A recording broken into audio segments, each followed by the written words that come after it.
जेवढे शिकलेली माणसं आहेत पहा, तर त्यांची नावं मी कीर्तनात घेत नाही, पण आठवा, सगळे विदेशात शिकून आलेले आहेत. स्वातंत्र्याचा त्यांना अर्थ कळालेला आहे आणि मग त्यांनी भारतात येऊन स्वातंत्र्य असलं पाहिजे म्हणून गुणगान गायला आणि तुम्ही पाठीमागं उभा राहिले. पारतंत्र्यच कळत नव्हतं कोणाला, ज्ञान बंडखोरी करायला लावतं. शिकणं येते.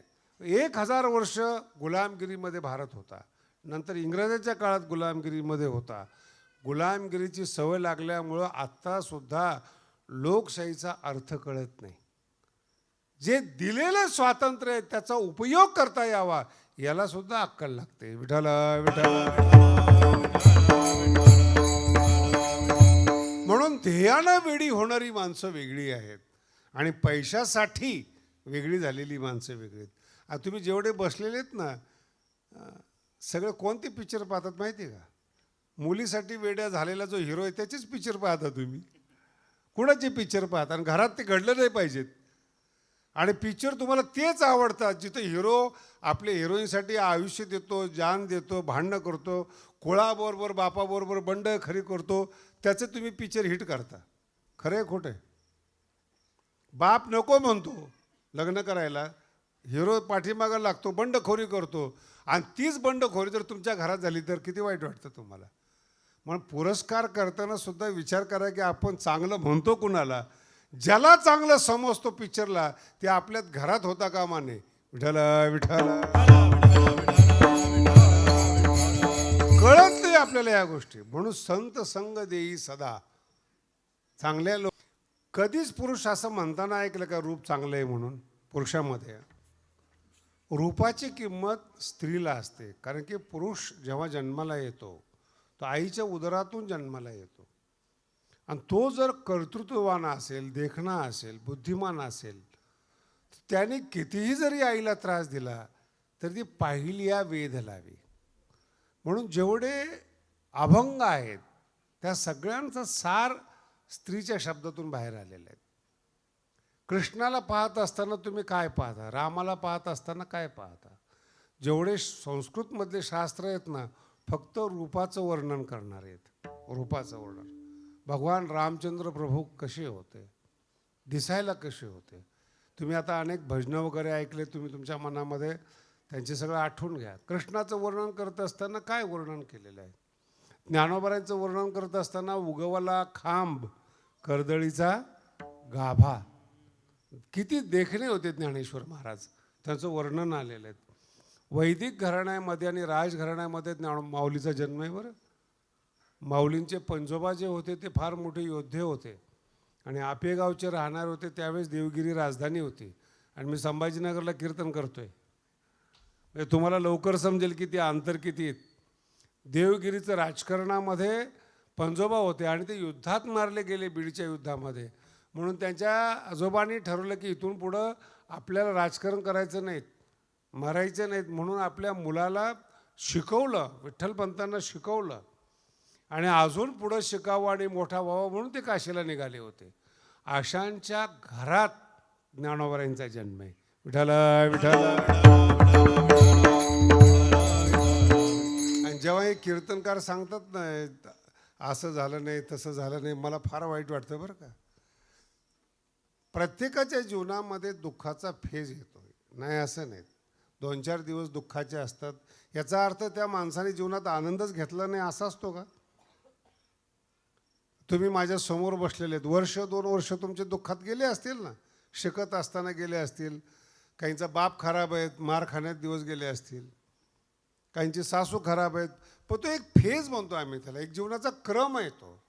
आणि तो पार पडल्यानंतर जो सूर्योदय होतो सुखाचा तो फार छान असतो. आणि जे जे माणसं दुःखातून गेलेत तेच या जगातले कर्तृत्ववान आहेत, सुखातले माणसं नाही आहेत. पूर्ण जगामध्ये बघा तुम्ही, श्रीमंत माणसाच्या मुलाने क्रांतीच केली नाही. हे सकारात्मक बोलतोय. श्रीमंत माणसाच्या घाबरतात ते. तुम्ही दम देऊन बघा, संध्याकाळी तुमच्या घरात पिशव्या येतात नोटाच्या. कशाला पंगा घ्यायचा आपण? आणि असं जर म्हणलं असतं तर राष्ट्राची रक्षा होते का? म्हणून श्रीमंत माणसं आतून घाबरलेले असतात. आपली संपत्ती आहेत, आपल्याकडे काय आहेत, आपल्याला भांडणं नको. बुद्धिमान माणसं भांडणं नाही करत कधी, भांडणं भीमासारखी माणसं. नाही लक्षात येतं. कारण की भांडणं करत असताना फार मेंदू वापरावा लागत नाही. दणका दिल्यानंतर मग विचार वकील करेल, पण दणका द्यायची ताकद तुमच्यामध्ये पाहिजे. मग बुद्धिमान लोकात क्रांती होत. जेवढे शिकलेले माणसं आहेत पहा, आता त्यांची नावं मी कीर्तनात घेत नाही, पण आठवा, सगळे विदेशात शिकून आलेले आहेत. स्वातंत्र्याचा त्यांना अर्थ कळालेला आहे आणि मग त्यांनी भारतात येऊन स्वातंत्र्य असलं पाहिजे म्हणून गुणगान गायला आणि तुम्ही पाठीमागं उभा राहिले. पारतंत्र्यच कळत नव्हतं कोणाला, ज्ञान बंडखोरी करायला लावतं. शिकणे येते.